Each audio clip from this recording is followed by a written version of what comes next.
we definitely have not set our minds on making apps on Android yet because Don't of do the it. Don't do difficulties.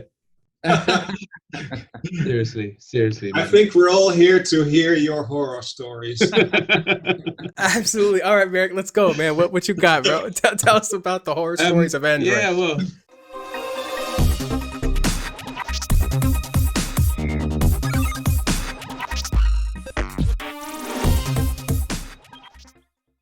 Hello and welcome back to the channel, everybody. I am your host, Vortex, from MobileMusicPro.com, your home for mobile music production.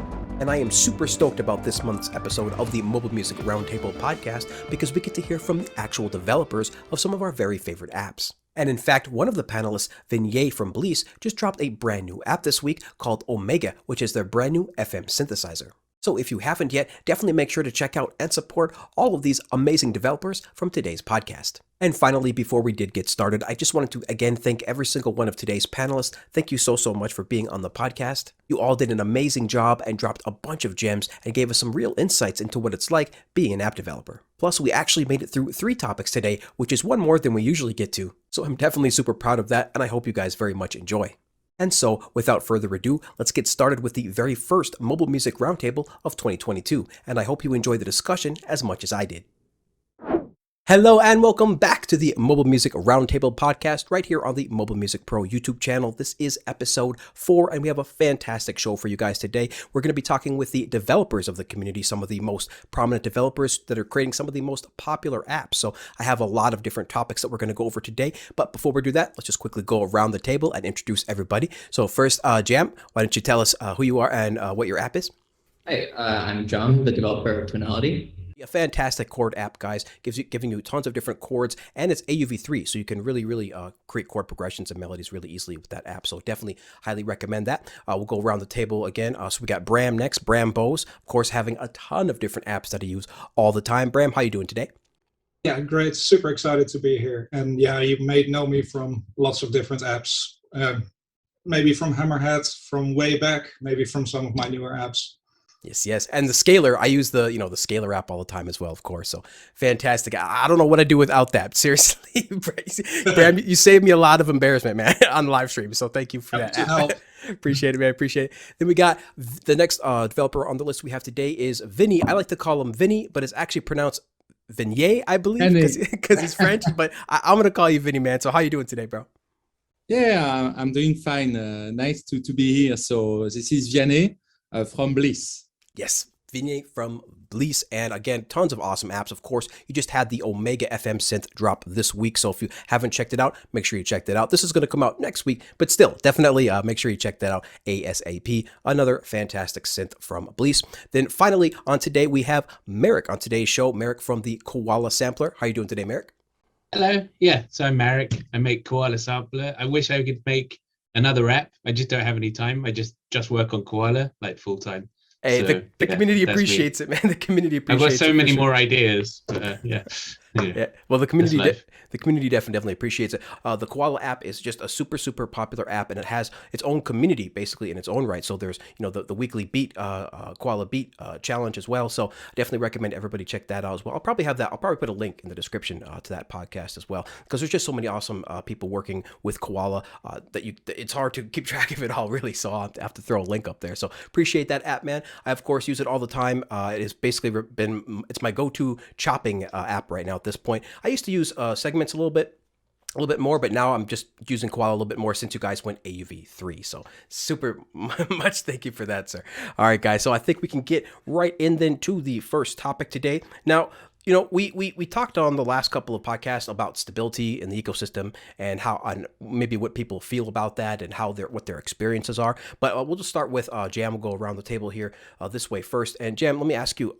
You use you create the Tonality app, and that's been a super stable app for me. I've literally never had it crash. So I just have a couple questions. What are your thoughts right now on the difficulties of making your app stable, and maybe what are your thoughts on just the ecosystem in general and the stability of the apps? Are they getting more stable, or are they already stable in your opinion? What are your thoughts? Yeah, so for the most part, I actually really enjoy iOS development a lot more than some other platforms I've had to work on before. And the biggest issue for me is not anything huge inherent to iOS development. It's more just there's so many little things you have to deal with on a constant basis if you want to keep it really stable. Especially, with, like new iOS versions coming out, pretty much inevitably they break something. It's not usually a huge deal to fix it, but it is annoying and you have to stay on top of that. The other challenge that I've kind of, like, it's my fault that this is even a challenge, is supporting older iOS versions. I'm supporting back to iOS 11, and it's not too bad since I'm not doing anything overly complicated, but there are some pretty weird differences that I just have to keep up with. And recently, I don't know if this is a bug or what, but the Xcode simulator doesn't support running old iOS versions anymore, or at least I haven't been able to get it to work. So if I want to test on an old version, it's not practical for me to keep a bunch of old devices around. I mean, I wish I could, but and I also can't use the simulator. So it's kind of testing through the users, which is not the best way to do it. What is the version that it currently goes back to right now? What's the oldest version? Oh, the simulator? Yeah, the simulator. The simulator, I think I was able to get to run iOS 13. 13, but okay. I tried to run 12 and 11 a couple of weeks ago, and it was not working. It seems to be a known issue, or maybe something I won't fix. I But don't very know. interesting though that you're keeping it compatible all the way back to iOS 11. I don't think there's many apps that do that, so that's definitely commendable for sure. Yeah, I mean, I can understand why people might like to stay on old versions. So for something like this, I try to keep it available, just with the disclaimer that there might be some issues. There was a pretty weird one recently, and again, it's my fault, and like it's something that I should catch if I had more resources for testing. But there was a change where if you change a constraint priority for the layout of the UI after it's created and activated, it'll just crash immediately on old iOS versions. But on newer ones, it just throws a kind of silent warning or something. So again, my issue, easy fix. But if you're not on top of things, then suddenly, anyone who's on an older iOS version, it crashes on launch, and you're like, oh, why is it doing that? And then you have to deal with, people might leave bad reviews. Luckily, nothing like that. I got it sorted, but then you have to wait for Apple to approve your new version. And so it's just a lot of little things that always pop up. And, if you're not vigilant about it. It sounds like you're not having a whole lot of trouble, just some standard stuff with iOS versions coming every year, and then a few of these little bugs that kind of date back to the older iOS version. So it sounds like you're the ecosystem, or the operating system. Sorry, the operating system has been pretty stable then, as far as you're concerned, for the app. Yeah, for the most part. Again, part of that is the nature of the kind of app I have. I'm pretty much only dealing with MIDI and not too much of the stuff that gets into a bit more of the weeds with real-time audio. And so that's true. Yeah, great point. And just for those who don't know, Xcode, I believe, is the programming environment that you use to develop iOS apps. And so we're going to get probably a little geeky during this particular podcast, because we are speaking to developers, but we will try to explain things like that we probably assume that the regular folks don't understand. We'll try to explain little terms like that. So great points, Jem. Let's go on to the next person in the list. The next person around the table is Bram. So what are your thoughts on Jam's comments, and what are your thoughts on stability in the iOS ecosystem so far? Have you been having a whole lot of trouble, and have you found like other apps being stable or unstable? What are your thoughts on this, and what is your experience? Not really. Generally, I don't have a lot of issues with stability. I must say, yeah, I'll let you in on a little secret. I'm not actually a developer. I'm just a designer, and I know a little bit of coding. So my code is generally, I don't try very fancy stuff. My code is not that complex, and if you respect the rules of keeping your applications and your plugins real-time safe, then a lot of the stability problems just magically disappear. So in my experience, it's not so bad. What I am a bit scared of every time, and it was just mentioned, is the iOS updates. I mean, you never know what they're going to pull out of their hats when they release a new iOS version. even if you try the beta releases, with the final release, it may still, you may still get a lot of weird quirks that you just hadn't noticed yet. So that's I think my biggest concern. And I must say, it's gotten worse over the years. I released my first audio unit plugins in running on iOS 9. There was also the iOS version in which the plugin standard was released, and some of my products are even, they will still run on iOS 9. They're fully compatible back to that version. And the first few iOS updates were, problem-free for me, just smooth sailing. But the last two, I've had some strange problems where I had to fix things and had to work around. That's for 13 and 14 or 14 and 15? 14 and 15. 14. If I remember correctly, there were some minor things in 13, but just recently it's gotten worse. And the problem there is that it seems to the end user as if your app is the problem. It's it's never very clear that it's Apple who have broken something. Because if the app doesn't work, it just doesn't work. It's the user has no idea if that's Apple or the app. Yeah, exactly, and especially when it's new customers who didn't know that the app used to run fine before. When they install it and suddenly there's a problem, it's your app that's broken, obviously. And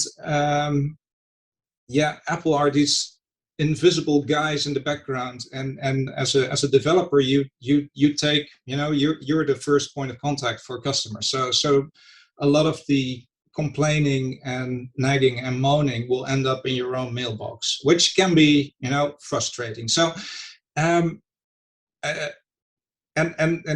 I should be careful that this doesn't end up me just, being a nagging complainer the entire podcast. Because, a negative Nancy. It's just a ton of fun, and I'm super excited to do this. I do this mostly for fun. So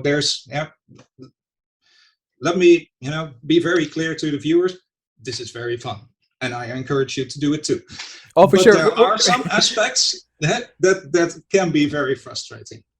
Yeah, and we're definitely not here to say, of course, that iOS is perfect or anything like that. In fact, quite the opposite. I am trying to get some information from you guys specifically about kind of maybe some of the issues that you guys are dealing with, so that other developers can hopefully recognize it and learn, and just maybe at the very least just know that they're not crazy, that Apple actually does create all these different things. And so from your point of view, it sounds like, Bram, the first couple of iOSs were fine for you, 9, 10, 11 and such, 12, but then specifically like 14 and 15 had some interesting things, and that's what I've heard from other developers as well, is that just the past couple of iOS specifically have had some pretty breaking bugs that just didn't get to be that severe with the previous version. So I suppose that one of the reasons is also that obviously the operating system has become increasingly complex in terms of what's going on under the surface. So interesting. Yeah, I mean, I cut Apple a lot of slack when they break things. There's a bazillion things that they need to test, and even then there's obscure combinations of circumstances where something just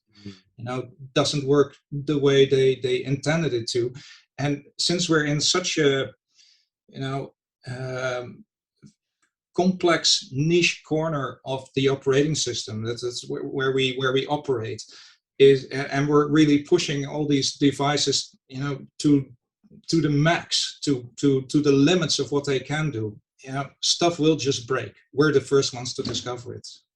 Absolutely. So that makes sense to me for sure. And just so you know, guys, I didn't mention, but you guys can all feel free to jump in too if you have something to say. Feel free. I want to keep the conversation really organic, though I will, go around one by one and calling everybody. Everybody's free to just, if they have a quick comment, want to say something, just chime right in there, because we love to keep the conversation fresh and stuff. So I really appreciate those comments. Really appreciate those comments, because I think those particular comments echo what a lot of other developers are saying as well and experiencing. So we, if it gets too bad, we have to obviously band together and send an email to Apple or something, but obviously it's not quite they're that kind of crazy yet. But this is why we got to keep tabs, keep making sure everything is good to go. We got to keep our pulse, got to keep a finger on the pulse of the operating system. So let's move on now to Vinny next. Vinny from Vinny from Blease. Vinny, what are your thoughts on the conversation so far and stability? What are some of the major, have you had, if you could tell us, have you had some major issues lately with the past couple operating systems or in the past? And if so, what are they? And also maybe what is your experience with some other apps in the ecosystem and their stability? Yes, so far everything what has been said so far is very accurate, and I do agree. I must say that I am not the main developer of Bliss. I am the guy who does not develop. We are a 3-people company, and I speak in the name of the 2 other developers who might be way more accurate that I'm gonna be better. We spend lots of time like geeking around and all, and I am also taking the feedback from the users. And from what I can see is every OS change is always a challenge, definitely, especially because you have very little time. Also, you've got like the alpha and betas as a developer, to test on. It's true that you still have quite a few time to correct some issues that may appear with increasing complexity of the OS. There are some pros and cons because some of the pros would be maybe the file manager, which was like Apple Files was a very important feature that definitely made the sample management easier. And in another way, you've got more complexity with useless stuff like Siri for a musician. It's more hindering than a cool thing. So also Xcode versions, and I always see the developers complaining about getting the Xcode version up to date with the right version, and this change of versions is always annoying, definitely. That's a really good point. I have to echo that again, that a lot of the times, guys, the development that these programmers are working in isn't actually up to date with what the consumer operating system is using. So sometimes an update comes out for iOS that it's going to take a while for them to even fix a bug if it creates a bug, because their development environment is not able to be updated as quickly as the end user environment. So sometimes that can definitely cause some issues. I had to echo that for sure. Absolutely. And if I can just add one of my pet peeves there, Apple, if you're listening, why do these Xcode updates have to be so freaking huge? Man, every time there's an update, I have to download 30 gigabytes of Xcode. Just do a small incremental update, please. We're not downloading Call of Duty here, people. We're just, I didn't know Xcode was so huge. Wow. That's pretty crazy. I'm from a Visual Studio, ASP.NET background, and Visual Studio was only like a couple of gigs. So I'm definitely not used to it. I would not be used to a 30 gig development update. I'm not sure if 30, it's ridiculously big. Crazy. Even if they just change small things. For sure. Sometimes it fails too. You'll get a couple hours in and then it'll fail and you have to do the whole process. Oh man, that would be crazy, dude. Oh, Apple. So these are these little external things we like to point out that developers have to deal with on a day-to-day basis. So, but Vinny, I didn't mean to cut you off. Go ahead, man. Keep going. No problem. I think everything has been said so far. There are a few problems with iOS, but still, I would like to remind that it's still one of the best, OS in the world, definitely regarding stability. And this is why we've started with making iOS apps and then decided to come to Windows. And we definitely are not as courageous as Marek, who has made Koala Android compatible, and I'm quite sure that he's got lots of things to say for comparing iOS in the Android environment. We definitely have not set our minds on making apps on Android yet because Don't do it. Seriously. I think we're all here to hear your horror stories. Absolutely. All right, Marek, let's go, man. What you got, bro? Tell us about the horror stories of Android. Yeah, well, so this week I've spent 5 days, and I've installed Android Studio, which is like the Android Xcode. I've installed it about 5 times this week. Reinstalled it just for I don't know what reason, but yes, it's like just hearing the sort of plain sailing, fair weather experience of Xcode and iOS. It's like it's a walk in the park. Apple have done like I'm biased. I worked at Apple for a while, and because I love them. I'm a total fanboy. But like, you know, from day one, we had like 9 milliseconds latency on these phones. It's bonkers. And like the Apple, I didn't really, because I've always used a Mac. I didn't even know latency was really a problem, because, you know, even when I was younger, when I was using using older Macs or whatever, you know, going back 10, 20 years or whatever, latency is like no problem whatsoever. Tried Windows and I was just like, oh my God, this is terrible. Yeah, like Android, I would say latency is they say that's the sort of elephant in the room with like mobile stuff, but really it's not. It's really about the stability. Like if you go and try and download Koala Sampler on Google Play Store, it's very likely that the Google Play Store app will crash. Like, and that's like you know, so and that's, you know, written, you know, like it's massively tested, and like basically it's such a moving target. And I've spent like 5 days just trying to get the audio input and output of Koala back to how it was when I started working on Koala. 5 days, you know, the amount of stuff you can do in 5 days. Like I remember trying to get the audio stable on Android took the same amount of time to write the whole of the first release of Koala for iOS. It was just like bonkers. Wow. But like some of it is really good, and because you know, Koala uses a lot of open technologies. It uses OpenGL for the graphics. A lot of that code is like almost exactly the same for Android as it is for iOS. So there's yeah, Koala doesn't really use much sort of platform specific code, so it ports nicely. But yeah, Android is just like, if you thought anything bad was, you know, about iOS, Android is like completely crazy, and it's nothing to do with operating system updates. Like people don't update on Android so much. Like often you buy a Samsung phone and it's got Android, say version 9, they're on 12 now. Yep. You probably won't be able to upgrade it. Like you probably not be able to update it to the latest Android version. A lot of phones do that. So that's kind of cool in a way. People aren't updating, and like Apple are like pretty, I would say, aggressive about updating. Very, like, very it's sort of like if you're not careful, it accidentally updates without you knowing or whatever.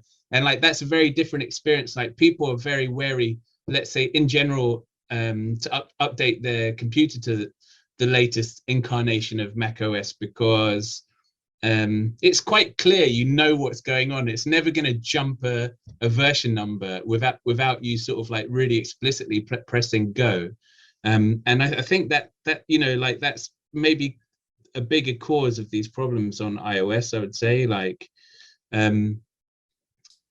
yeah, I would say with regards to the stability, that you obviously, like these things creep in, and like obviously we have to take the brunt of it, because like you're saying, you know, we're really the front we're line. the first port of call. Yeah, first port of call for the customers. But yeah, I get used to it. Like the best one I think of the year was, I don't know if anyone heard about this magnetic case problem with the iPad. I have not. So basically, if you have an iPad, a newer iPad with a magnetic case, some sort of permutation of iPad and magnetic case, it would interfere with the audio stream. I don't know why, but it would make Koala crash, it would make CUBASIS crash, it would make AOM crash, and you know, you'd get these nasty, angry reviews and you know, contact request, you know, support requests, and like you just don't know what's going on. And it turns out it's because I think it's something to do with it being close to the, you know, the headphone jack or something like that, but some sort of like physical hardware thing made the audio stream break in the software. And it was that's frustrating, man. That was maddening. But I mean, I would say it's fine. On the whole, like stability, we've got a wonderful operating system to work with for the most part, and it's very modern, and it's got plugins. You know, it's kind of bonkers that it even has that. So I'm very, very happy. Absolutely, absolutely. Just I mean, just a great point on the Android stuff, guys. If you think that Apple has some unstable apps or maybe a few stability, you guys haven't seen anything yet on Android like that. That's a whole nother level, and really, arguably even like Windows. I mean, Windows is so bloated and so crazy. You know, they keep trying to redo it with like Windows 7 with the kernel, then they tried to redo the kernel again on Windows 11, and they just keep redoing it, and it still doesn't seem to make a difference as far as audio goes. But that is just a crazy, maddening thing. For the record, this is why I'm not a software developer anymore, because I don't want to go through crazy things where a freaking hardware magnet is going to mess up my app, going to make my app crash. That's crazy, man. That is some crazy. I can absolutely imagine some of the inbox requests that got sent towards there, especially guys, you know that the people rely on this stuff on a day-to-day basis. Some of these folks here that buy your app. So it can get frustrating on their end when they have no idea they bought a new case and then now their app crashes. So it does get pretty crazy. So really great points on that, Merrick. You know, just a quick follow-up question, Merrick. Like, would you because I've been thinking about this lately too, with regards to stability, would you say a big thing that has to do with stability of apps in the ecosystem would be the actual experience of the software developer? Because if you're a newer software developer, you're probably not going to be able to make something as stable. Like when we have experienced people that have been around for years and years and years, all their apps seem to be continue to be stable, right? Because they have experience. But some of these newer apps maybe are having issues. Maybe you have some thoughts on that? Yeah, I do. Like basically, compared to a few years ago, the barrier to entry to become a software developer is like so much lower. Like it's so much more accessible with like YouTube tutorials. Everyone's got a computer, blah blah blah. Like basically anyone can make a piece of software. So like of course average quality has definitely gone down, especially in the iOS world, because you just have, you know, anyone can sort of walk into it and have a go and upload, as long as they've got $100 to pay the Apple developer program fee or whatever, they can make software. Before, it's a bit of a different case where it was like maybe it was more difficult to write programs because there weren't these lovely frameworks that, let's say, Apple have made or and Google have made to make it really easy to make apps, and they didn't have those, so it was more of a difficult problem. So maybe I'm guessing software development quality maybe have gone down a little bit. I don't know, on average. I mean, obviously there's some amazing stuff and some terrible stuff. For sure. I just wanted to bring that because, I mean, you look at like, you look at Bram apps, and you look at Blease apps, and, every single one that comes out for years now has just been great, has just been stable. You don't see any hate. You don't see like hate towards this app, but like you see some new apps, I don't want to name any names, but you see some of these new apps that are from these huge companies that suffer these huge bugs, and it's like, what's going on here? Sometimes that happens too, which is a little disconnecting. I think the reason that happens is because it's a smaller amount of money for them. Basically they go. That's a good point. We've put like $10,000, $100,000 into the development of this iOS app, and no one's really buying it. Like on a company level, it's like you can't really make the same amount of money. Like I know, for instance, with the Akai, they made MPC for Android, and they ended up pulling it just because there weren't enough sales to carry on supporting it, despite the fact that it had a massive brand and stuff like that. They just couldn't make enough money to keep it running, basically. Very interesting. Yeah, and the other thing, if I might break in here, is that if you just look at it from a distance, it seems as if you can just take a plugin that you have on desktop, port it to iOS, because hey, it's easy to port. All the code is the same. It's the same frameworks that you use to compile it. Hey, it runs, and then you're done. But you're not, because iOS. I can't speak for Android because I have no experience. But on iOS, there are so many tiny little idiosyncrasies that as experienced developers, we have gone through the learning curve. The users have gone through the learning curve. There's all these conventions about, how does, scaling screens, how does that behave? Yeah. Where do my presets go? How does file management work? All those little things that, on the surface may seem either trivial or even invisible.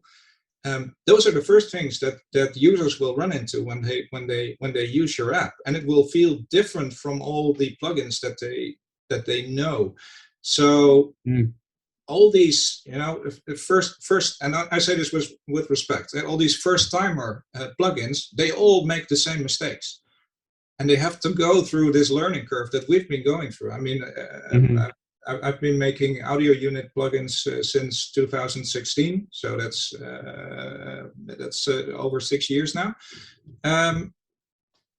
I'm still learning new things. And there's so many little quirks that you have to get used to. So even if you're an experienced plugin developer on macOS or on Windows, you have to do a part of the learning curve all over again when you move to iOS, just because the system is different and the expectations of the users are different. Yeah, absolutely. And I would argue also it's like a really, really big gripe of mine, which is like respecting the fact that people are using their fingers rather than mouse pointers. And like that's like basically when you move your like plugin from desktop to a mobile device, at the very best you can really keep your audio engine, but your UI, you have to like go back to the beginning and say, is this the right UI for people touching with their fingers? Because you might have like a graphic EQ of like loads of sliders. You're like, how do you deal with that? It's like, no, you've got to think of a different paradigm. And like I think that's like one of the biggest holes in a lot of iOS software. I think that's like I should add in this very sense that, for instance, making like iOS apps, so touch screen apps first is a good way to make like better desktop compatible apps, because definitely you don't have all that hinder of being used to use a mouse and keyboard first. So it's definitely a chance to think like mobile first when developing. Maybe something also as an advice to young developers, because one chance we've had with Bliss is that we used to have another life before being audio developers, and Alexi and I would work in bigger companies, bigger IT companies, which would like make those huge IT projects and would spend like hundreds or millions into useless shite that they would just like close after 2 or 3 years. And the big problem with big companies is definitely that they sometimes think too big when they should think incrementally and build one brick after the other. And this is why I think us independent developers definitely have a different approach to software development, and we better start small and grow than just think big right from the start. And it's definitely a good thing as being developers.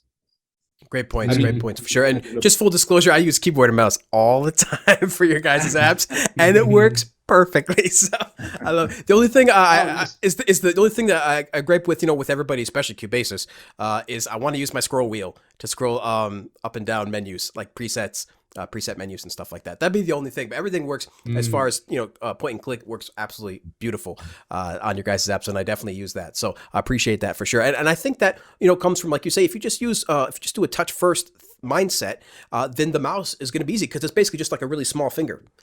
So I think it's definitely better to go that direction, touch to pointer, but it's still not perfect, and you still have to think about let's say a pinch interaction. If you design something with a pinch, interaction, how do you do that with the mouse? You've got the scroll wheel, but it's not your perfect design choice, So it's but yeah, going from computer to mobile is definitely a lot worse. For sure. I think we can move on to the next topic. I do want to make sure we get to at least more than one this time, or at least maybe. Well, I've only been getting to 2, but we're gonna try to get to more than 1 this time. So we're gonna go on with the next topic. Just great points, guys, from everybody so far. Really, this is really the knowledge and information that I wanted to get out of this panel. So thank you guys so much. Let's go to Jam now again for the next topic. And you've been a little bit quiet, man, Jam. You've been a little bit quiet. So did you have any other points, real quick, for the last topic? I was going to say something. Oh man, you gotta tell me, man. I can't read your mind, bro. You gotta jump in. I was going to, but Yeah, I just wanted to add, especially for smaller development teams or independent developers with the stability issues that you've been talking about, part of it with audio and MIDI apps especially is that the documentation is pretty lacking. And until you get used to how they have things set up, which is, it's not bad, it's just very confusing when you're first starting out. And I know I actually talked to you, Bram, a while ago, and you have some nice notes online. And most of the big independent iOS developers have some little page on their website that says, here are the tips, here are the weird things, this is what will get you. And pretty much everyone, I was talking to another developer working on something else new, and yeah, they run into the same problems every time, just because if you don't know and you don't have the experience with how Apple has all of this set up, you'll get lost immediately. The naming schemes are just very confusing sometimes, especially with the core MIDI. And it's never really clear how something is supposed to be implemented, or not never. A lot of times it is not clear, and that's why we have issues across different hosts. And hosts say, "Oh, why won't your plugin do it this way?" And or the plugin will say, "Why is this host doing this other thing?" And it's kind of become a bit more streamlined now. But again, when you're first looking at it, you're just like, what is going on here?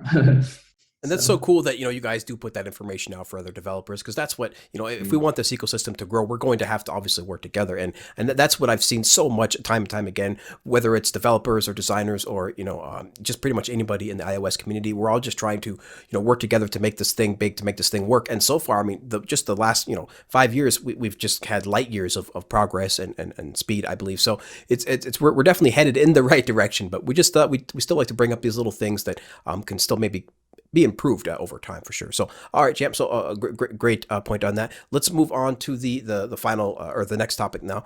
So, John, what are your thoughts on now that we've gone through the stability? What would you think is maybe the one or two things that would take iOS, to the next level, or the iOS music production game, the iOS music production ecosystem to the next level?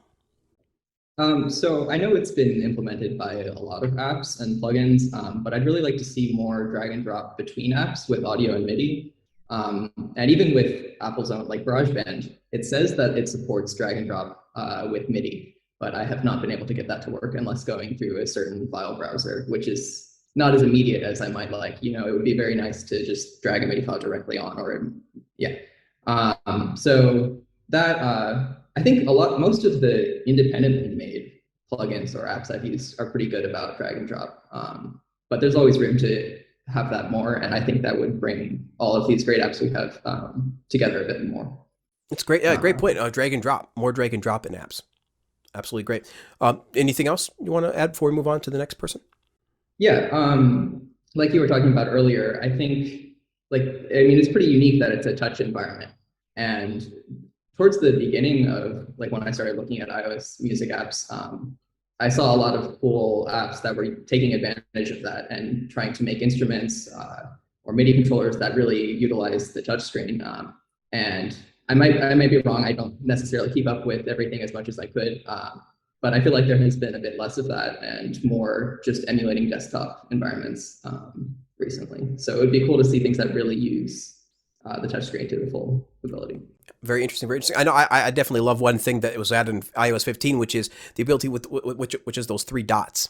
Those dots to be able to, because I never got all the gestures right. I could never get all the dragging gestures. And now with the three dots, just tap, move to the right, or tap, move to the left. I could just never get the dragging gestures right. But now I think that's going to help too, for sure. So Apple's gestures can get a little bit out of control. There's just so many.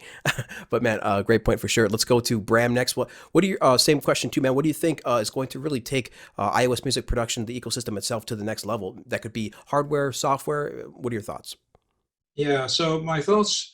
So I think the big question is what is the next level? I know if you ask the question on any random forum, people will say, yeah, I'm waiting for Logic to come to iOS, or I'm waiting for Ableton Live to come to iOS.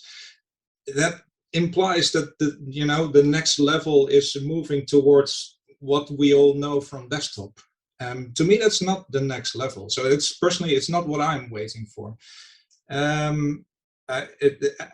Actually, if I want to be really controversial, I would say everything's there, people. The next level is you embracing what's there and, you know, getting stuff out of it that you can't get on desktop. I mean, there's desktop if you want desktop, and there's super portable laptops if you want to be, you know, portable and still get the desktop experience. That's, for me personally, that's not interesting. If I want that, I can get that elsewhere.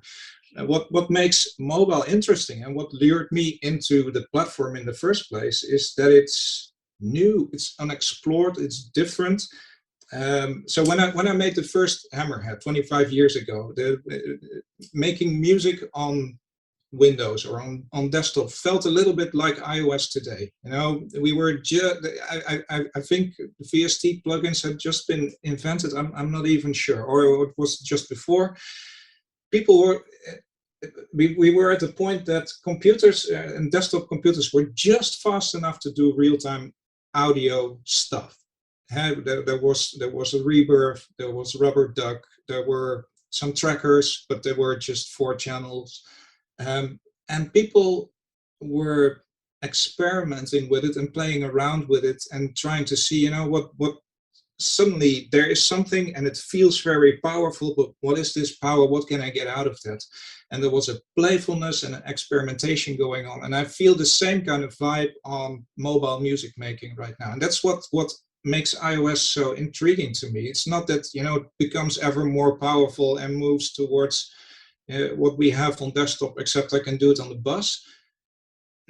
For me, it's that experimentation, and that's why I'm so happy with the fact that the strengths of the current iOS ecosystem are in its modularity. Every plugin is like a little module, and we have hosts that are non-linear and that allow you to, you know, connect everything with anything else.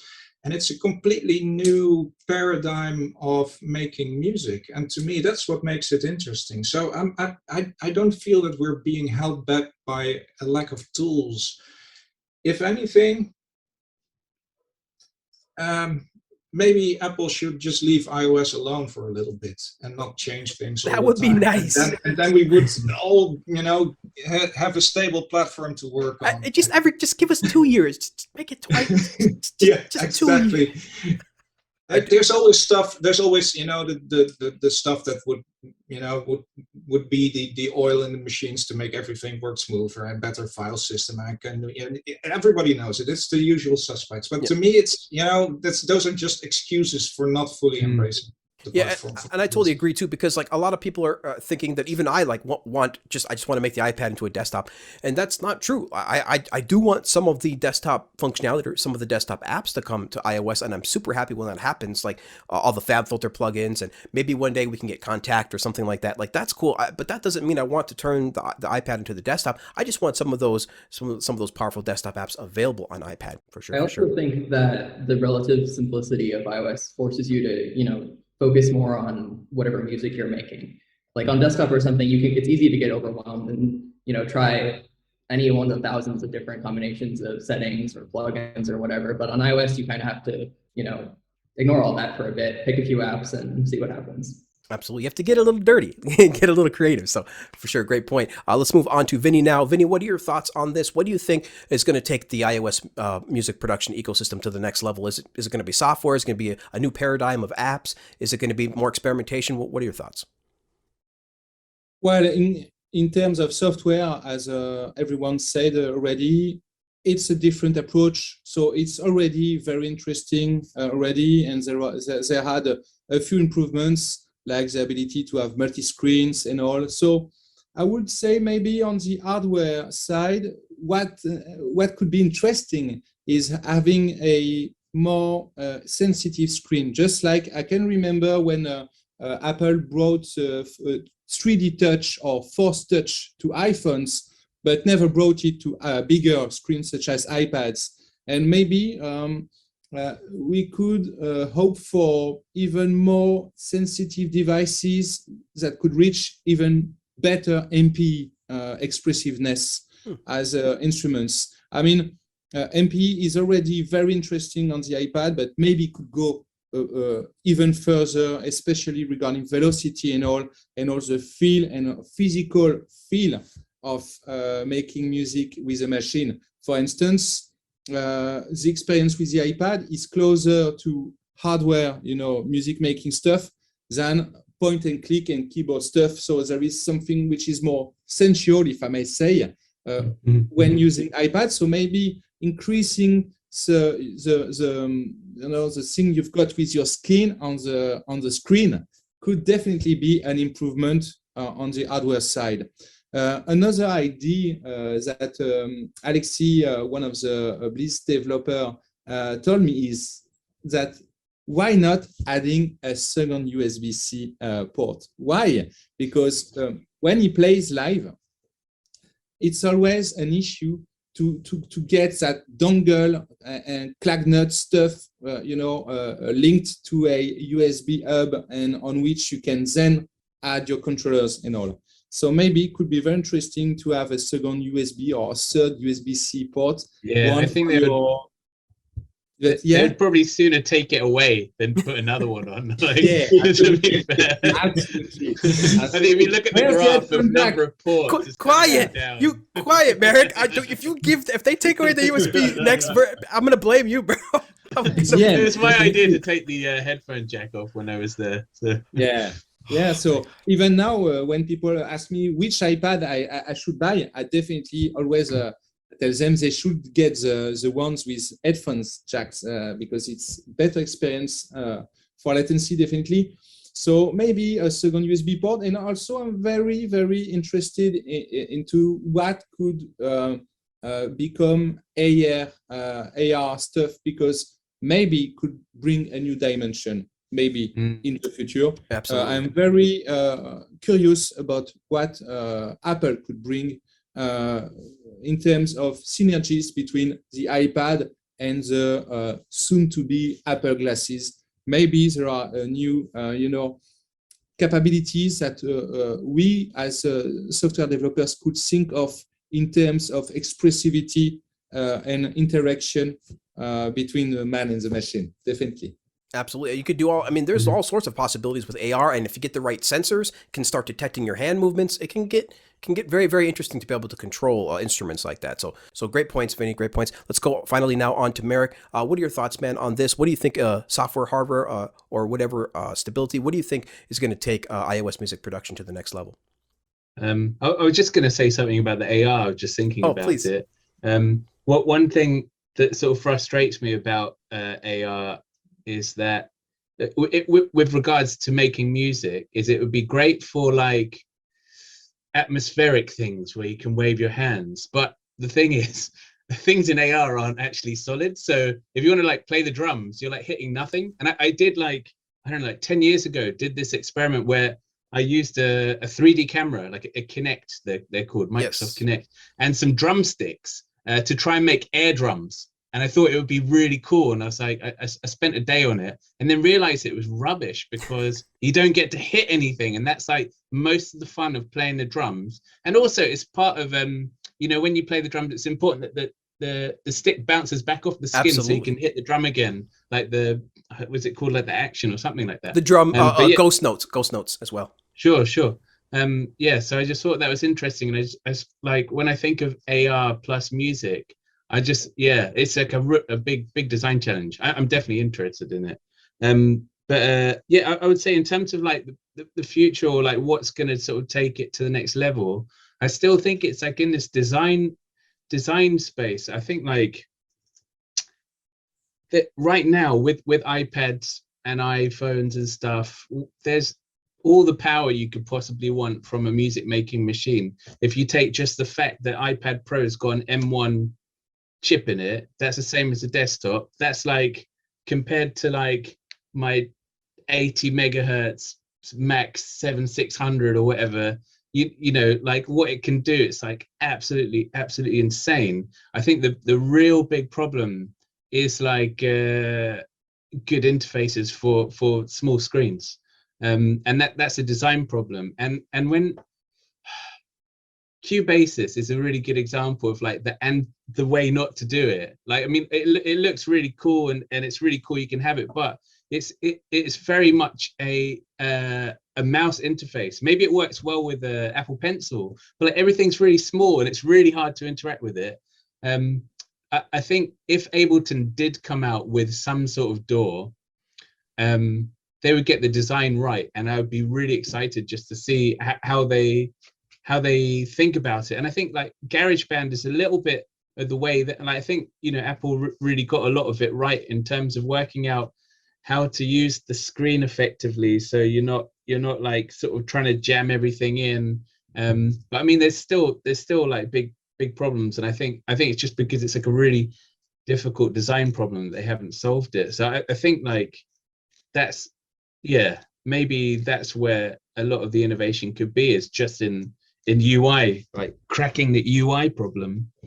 And the other thing, I guess it's not really iOS particularly, but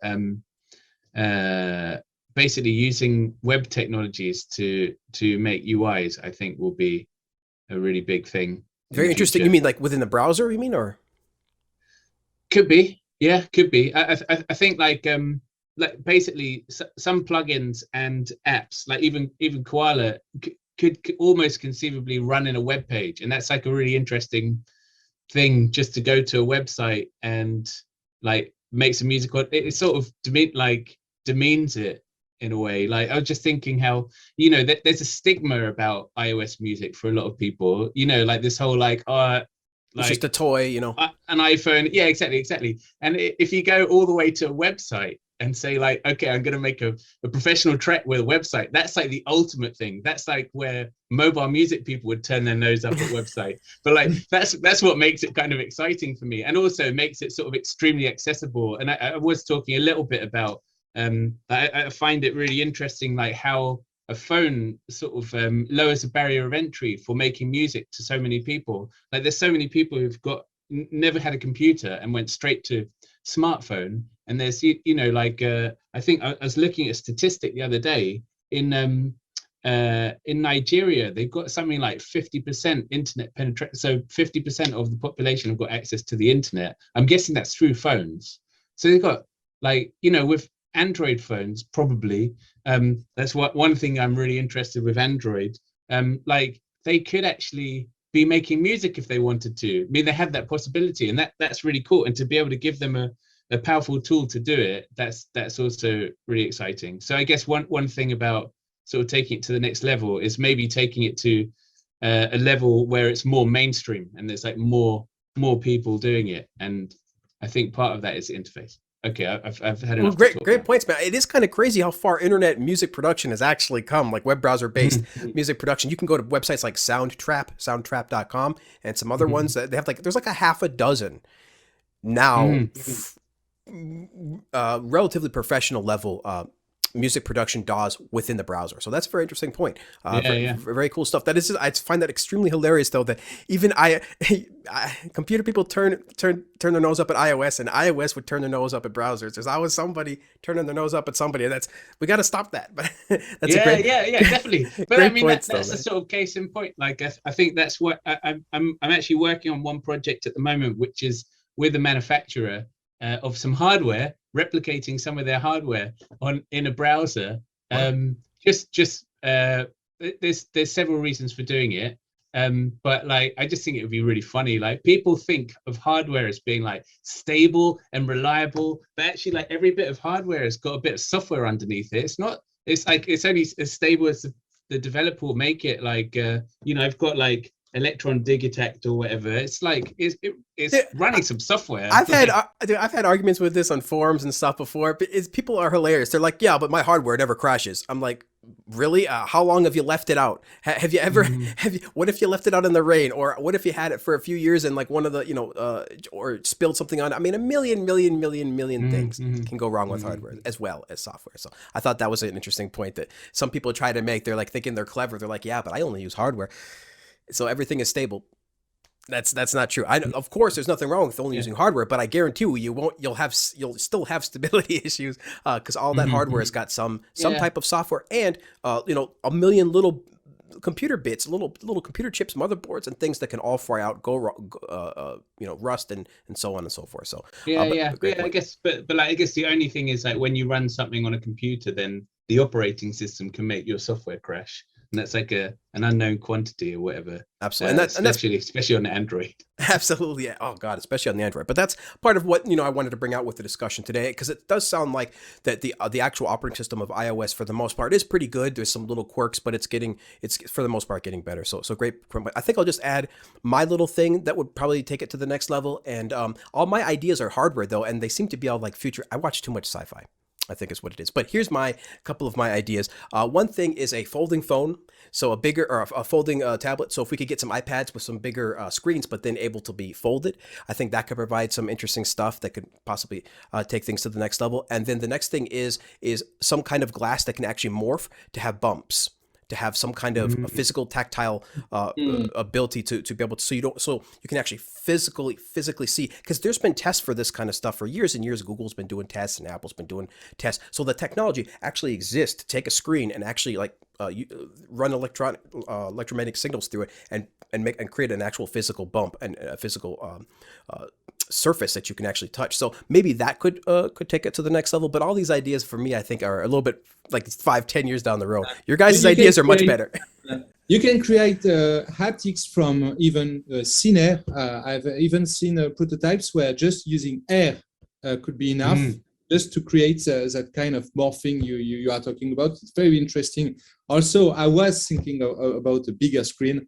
Definitely. Absolutely. Screens should get even bigger now.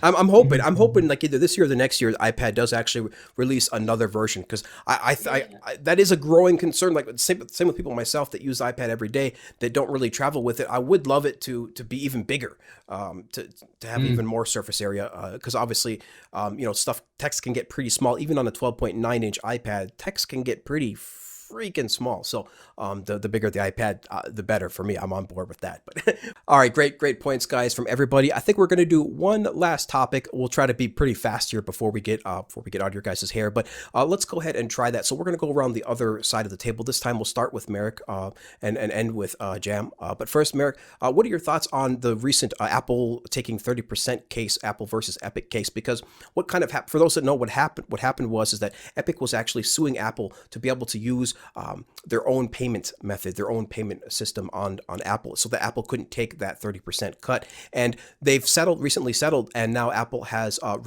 allowed the ability to have other payment options and has reduced it to 15% for developers, I believe, making under $100,000 or under $1 million a year. So for smaller developers. So Merrick, what are your thoughts on this and on Apple taking a cut at all?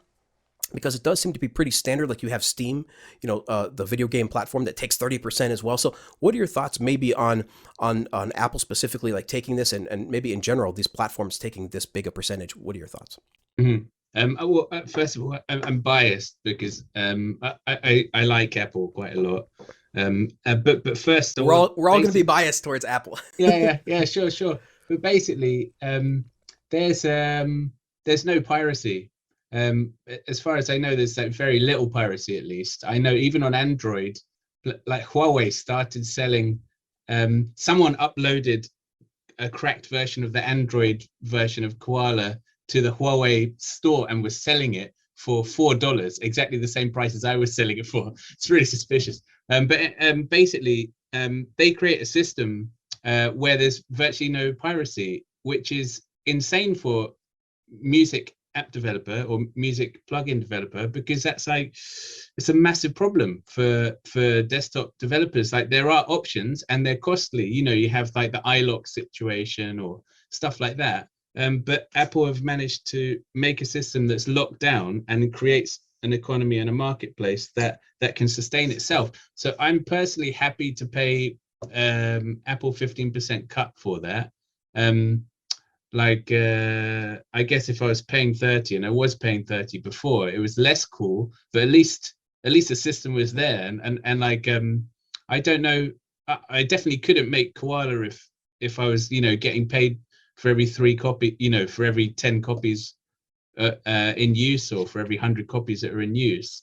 I guess that's a completely different model or whatever, because there are a lot of people who have it for free. But yeah, like so I'm sort of happy to pay for it.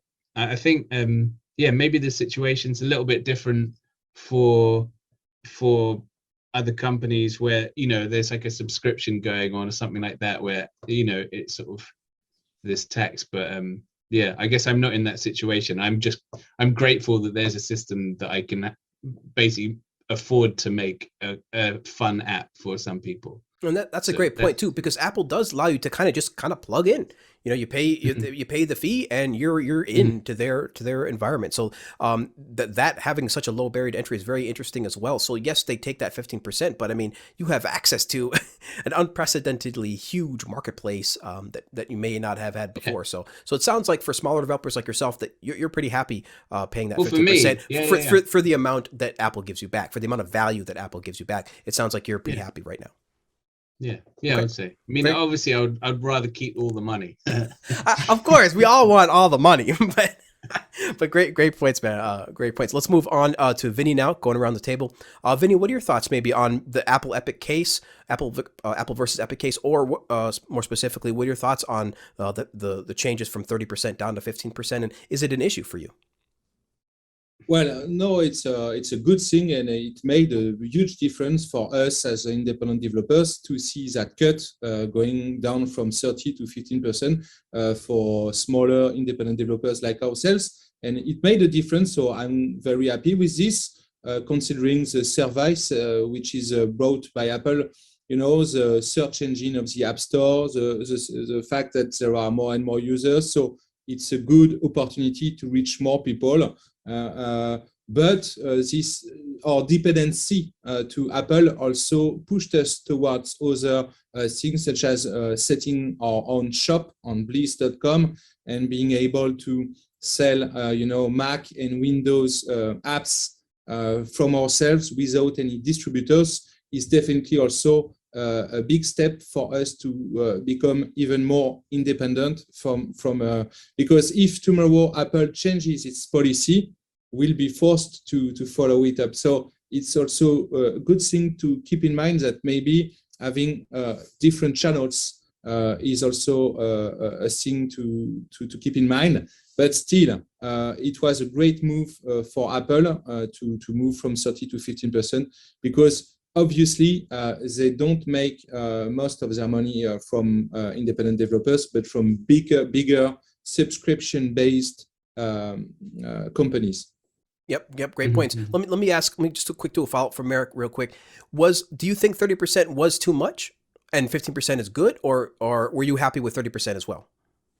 No, 30% was a bit too much, definitely. Okay, so 30. So Vinny, you think 30 is too much? 15 is fine. 15 is fair. But 30 is too much. 30 is too much, right? Yeah. Okay. Yeah. Sorry, Merrick, go ahead. I was just going to say I didn't think 30 was too much. Okay. When I was getting that, but now I'm getting 15. I'm like, now it's like, maybe. Yeah. So yeah, maybe it was too much. I don't really know. I mean, it's like it's a huge amount of money that they're taking, but it's all relative. Yeah. Okay. Yeah, maybe it should be. I know, like Tim Exile the other day on I think on this podcast, he was saying it should be 0, and it's like, well, you do get whatever. I don't know about 0, but Tim's of course very free market, very yeah. open source guy. So I guess I just didn't agree with that, but for sure. But like he's got some very cool, interesting ideas. Man, I really wanted to hear his thoughts on that during the last podcast, but we couldn't make it in time. So hopefully I'll get Tim on again as well, and we'll get more of his thoughts, because Tim is in there when it comes to like the latest and the greatest technologies. Man, Tim Exile has the Endless app with 3 S's, so make sure you guys check that out. But yeah, he's a fantastic resource in the iOS music community. So we'll go on now to Bram. So far, Bram, it looks like everybody's kind of agreeing that 30% was kind of a little bit too high, and I mean that's pretty close to 50. But what are your thoughts on so far on the reduction to 15% and 30% across these platforms, and the whole Epic versus Apple case? If you have any thoughts on that as well? Yeah, so definitely shouldn't be 0. I mean, Apple, they provide a great service. It was already mentioned, but they offer a lot of value to me as a developer. So they have an amazing distribution platform. They handle the collection of the value-added taxes, which is a massive pain if you have to do that for every country. They handle the financial transactions. Obviously, it's a blessing and a curse. Their review system is an absolute clown show, and the App Store review system. And I always dread going in there to read the reviews and have to respond to it because people think it's some kind of support channel, which could be managed a bit better. There's lots of things to complain about, but all in all, it's an amazing platform, and it's hard to imagine a world where these kind of services are not there. But I can vividly remember a place where in a time where things were very different, and when you were making share, where there was a lot of extra hassle and administrative shit that you had to go through in order to get your applications in the hands of people. And even then, it probably wouldn't have been as effective as with the services that Apple is providing right now. So 30, yeah, sure, I like money. So lowering it to 15, yeah, that's nice. On a side note, I have the luxury that I'm not. This is not my day job, so for me it's just a nice extra. These are Friday afternoon projects that I do just for the love of them, and I really enjoy doing it. And if I can make a little extra money with it, it's all welcome, and I appreciate that. But I guess if you want to make a living off of this, well, first off, don't live in an expensive part of the world like I do. And yeah, you have to be very careful with your strategies. I haven't figured out the magic strategy to really make money out of this niche of the market.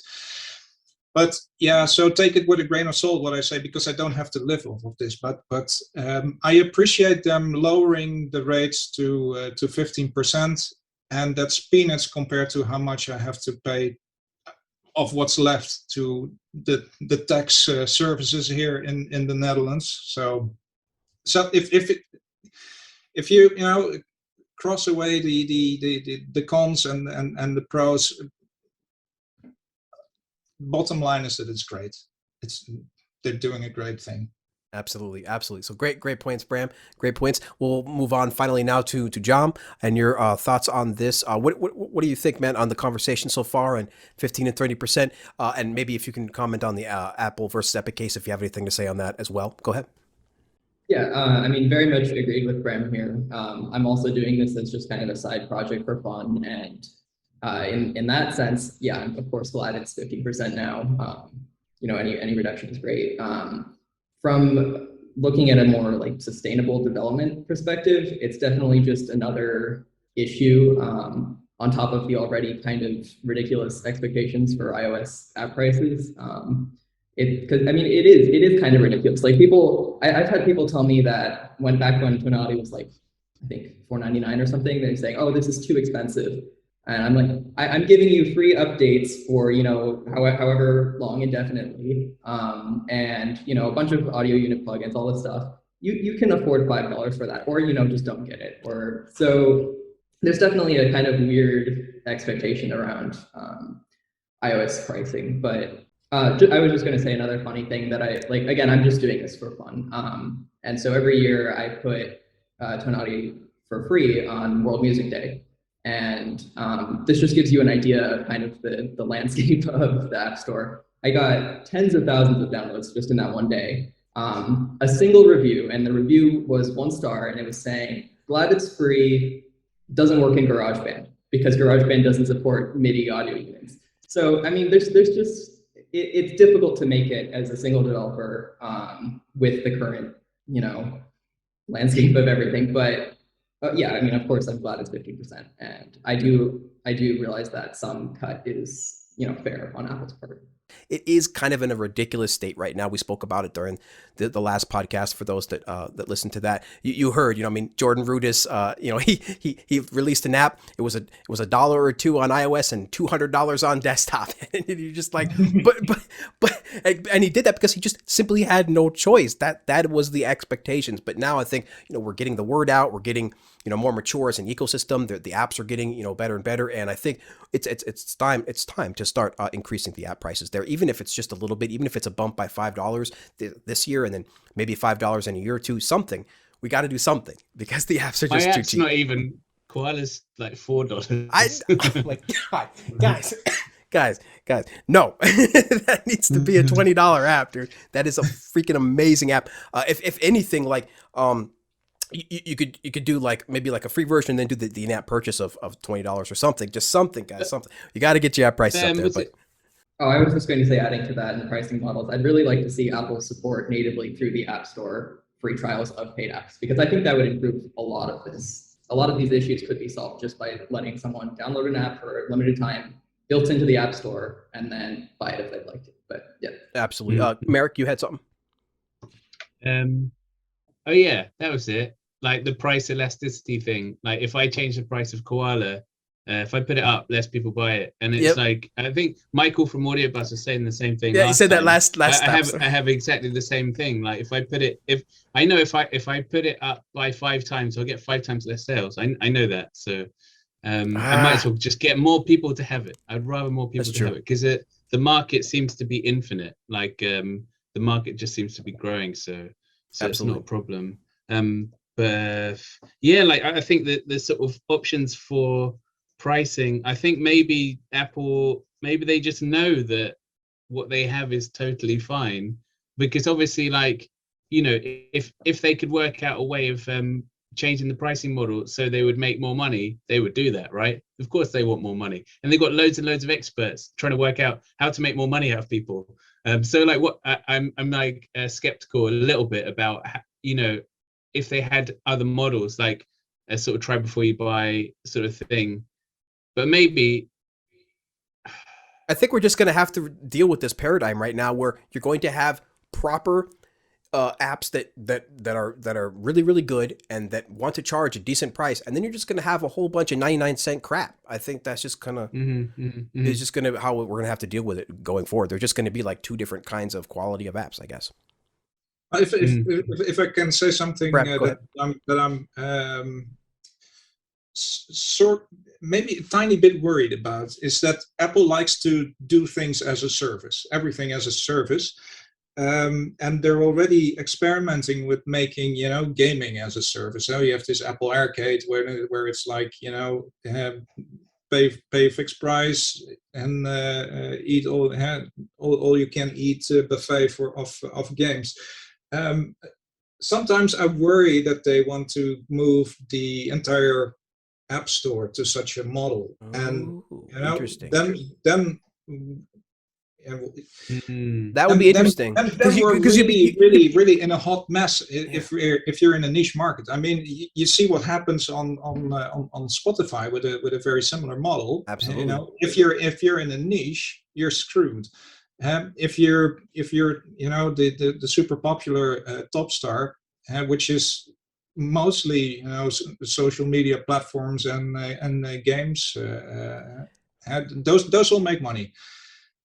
I mean, I'm kind of worried that if you're in a niche, it'll be worse than today. I think so I think you're right. Of what I wish for. Yeah, I think you're right, because what we see with Spotify is that the only people that are making any money, really any decent money, like as in able to live off of it and have a family, is if you got a huge following. Like that's the only way, and even they're barely eating when it comes to Spotify. So if we move to that type of model where people are like spending points on the App Store instead of dollars, yeah, that would destroy, I think, the ecosystem. But then I think it could work. It could work if they had like a progressive taxation system. So if you're getting like 100 plays, you'd get like 100 points or whatever. But if you get 1 million plays, then you only get like 100,000 points. If you see what I mean. Mhm. So like they try and sort of spread it out. That would be, I don't know if Spotify do that, but they bloody should do that. That would be Well, much fairer. They definitely give you a fraction of a fraction of a fraction of whatever smallest fraction they can give you. But that's another day. I definitely highly recommend everybody check out Bolo, the producer. He has a great YouTube channel. He just spoke about this too.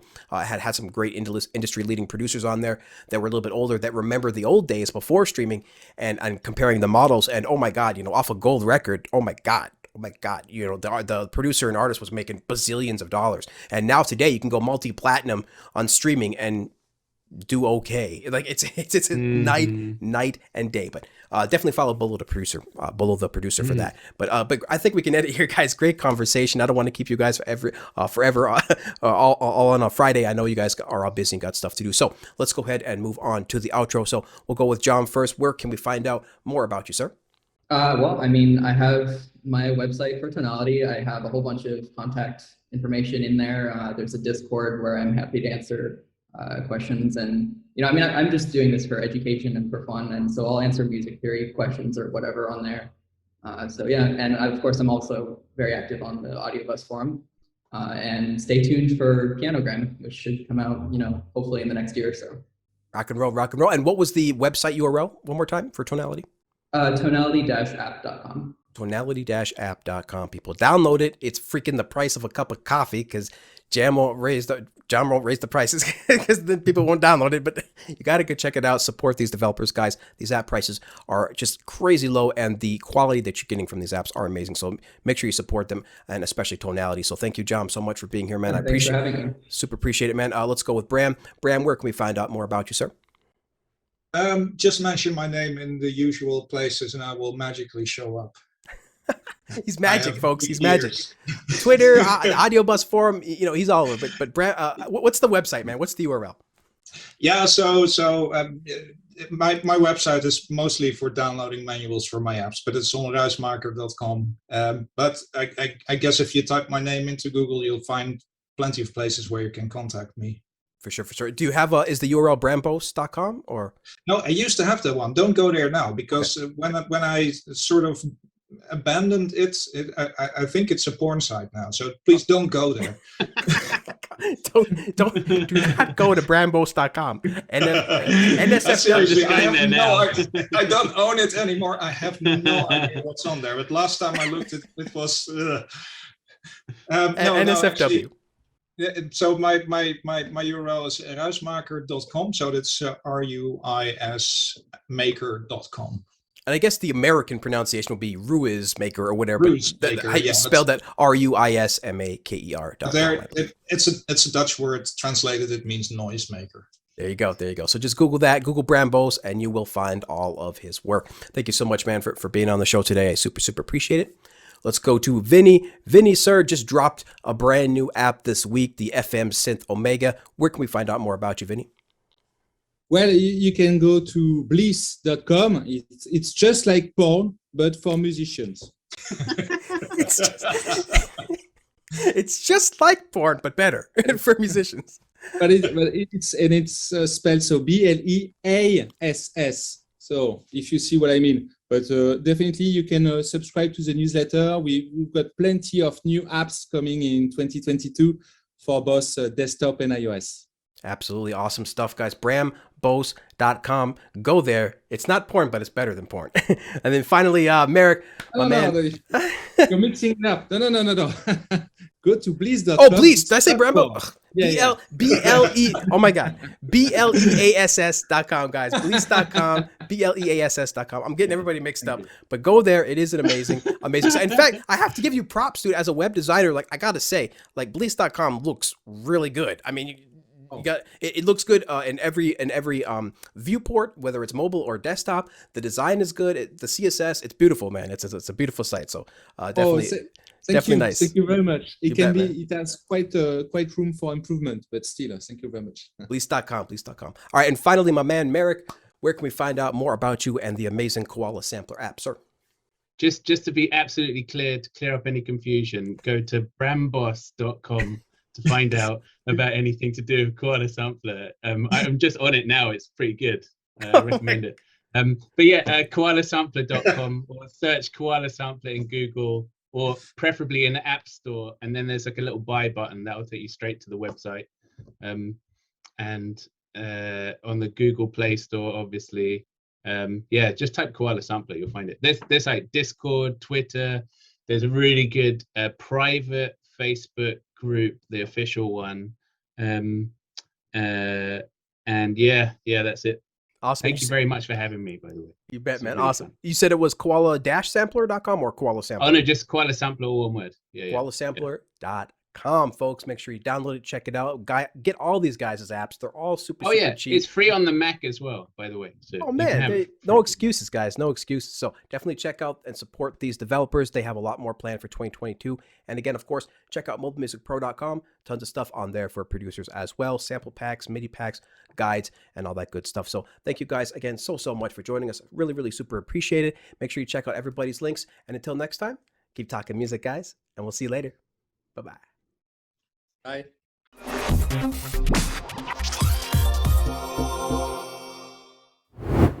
Hey everybody, Vortex here, and if you're not aware yet, we now have over 100 fully edited mobile music tutorial videos. And we make music every single Wednesday live on our channel right inside of CUBASIS on our iPad. Plus, we also have a bunch of free sample packs, guides, and more at our website at MobileMusicPro.com/free. And so if you are into that sort of thing, producing music on your iPhone or iPad, then definitely make sure to subscribe and check out the rest of the videos on the channel that we know you'll love.